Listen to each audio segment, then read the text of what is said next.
साढ़े साती के दौरान सबसे पहला दुश्मन इंसान के अपने परिवार में ही उत्पन्न होते हैं, क्योंकि जब उनके ऊपर साढ़े सती का प्रकोप आरंभ होता है तो उनके सारे रास्ते बंद हो जाते हैं, उनके इनकम की सोर्स बंद हो जाती है, जितना भी वो कार्य उनका फैला हुआ रहता है धीरे धीरे करके बंद हो जाते हैं। आर्थिक तंगी हो जाती है, अनेकों नुकसान उठाना पड़ता है और इसके चलते उनका जो इनकम का जरिया होता है, सोर्स होता है, बंद हो जाता है। वो चाह कर भी कुछ नहीं कर पाते और इसके चलते उनके घर में सबसे बड़े दुश्मन उत्पन्न हो जाते हैं और उनको अनेक तरह की प्रताड़नाएं देने लगते हैं। एक तरफ उन्हें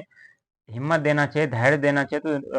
तो दूसरी तरफ लोग उन्हें और प्रताड़ित करने लगते हैं, अनेक तरह की समस्या उनके जीवन में उत्पन्न करने लगता है और व्यक्ति हताश और निराश होकर के और मायूस हो जाते हैं। लेकिन जो व्यक्ति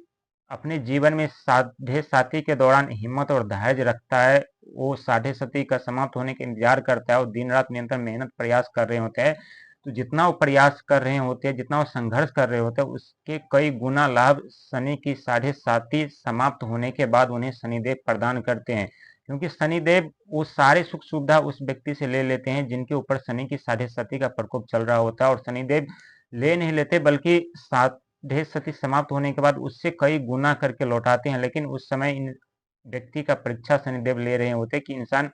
किस तरह से धैर्य रखता है, किस तरह से अपने कर्म धर्म को देखता है, किस तरह से अपने धर्म पे टिका रहता है और किस तरह से अपने जीवन में प्रयास करता है। और ये जब शनि के साढ़े सती समाप्त होते हैं तो जीवन में, उनके जीवन में शनिदेव सारे सुख सुविधा फिर से वापस कर देते हैं, फिर से उन्हें दे देते हैं, क्योंकि शनिदेव की दृष्टि न तो देव को छोड़ते न दानव को छोड़ते, क्योंकि वो कर्म के फलदाता है, कर्म के हिसाब से फल देते हैं। शनि देव किसी के साथ कभी पक्षपात नहीं करते, शनिदेव कभी अमीरी गरीबी नहीं देखते, उन्हें अपनी दृष्टि हर व्यक्ति के ऊपर वैसा ही डालता है जैसे धनी गरीब व्यक्ति के ऊपर डालते हैं, वैसे धनी व्यक्ति के ऊपर भी डालते हैं। लेकिन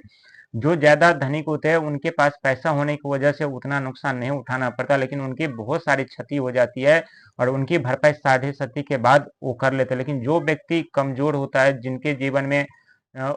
परिवार या घर चलाने के अनेकों समस्या झेलना पड़ता है, उनके जीवन में भी शनिदेव दृष्टि बहुत ही दुखदायी होता है और जब सातवें शनि समाप्त होते हैं तो शनिदेव उससे कई गुना करके उन्हें लौटाते हैं,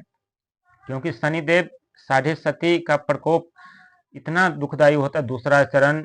जो दूसरे चरण में इंसान चाहकर भी कुछ नहीं कर पाते, असफलता हाथ लगती है, कितना भी मेहनत करते, कितना भी प्रयास करते हैं, कुछ कितने भी दौर पे चलाते, कुछ नहीं चलता, बस जीरो पे आकर अटक जाते हैं, क्योंकि ये शनि की दृष्टि होती है। शनि की साढ़े सती का दूसरा चरण होता है और दूसरा चरण में इंसान मायूस हो जाता है, अकेलापन महसूस करता है, उन्हें अपने जीवन में हताशा निराशा ही दिखाई पड़ती है, उनके जीवन में कभी सुख सुविधा दिखाई नहीं पड़ती। लेकिन जो व्यक्ति शनि के साढ़े साती के दौरान अपने जीवन में धीरे धीरे निरंतर करके प्रयास करते रहते हैं, उनके जीवन में शनिदेव उस सारे सुख सुविधा प्रदान करते हैं जिनके वो हकदार